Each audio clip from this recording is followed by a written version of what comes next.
Onde estão suas frutas? Hein, Bernardo? Não, isso é caca. Onde estão suas frutas? Onde estão suas frutas? Oh, oi! Escolhe a fruta que você quer. Não, a da sacola não pode. Aqui, ó. Nesse daqui, ó.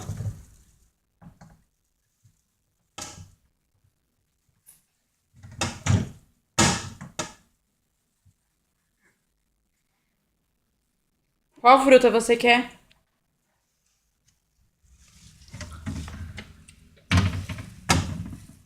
Eu seguro pra você. Pronto.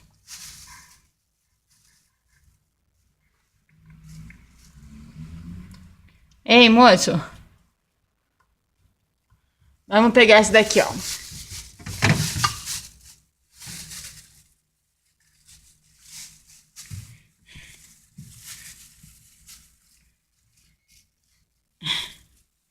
Pode ser essa? Então deixa a mamãe cortar.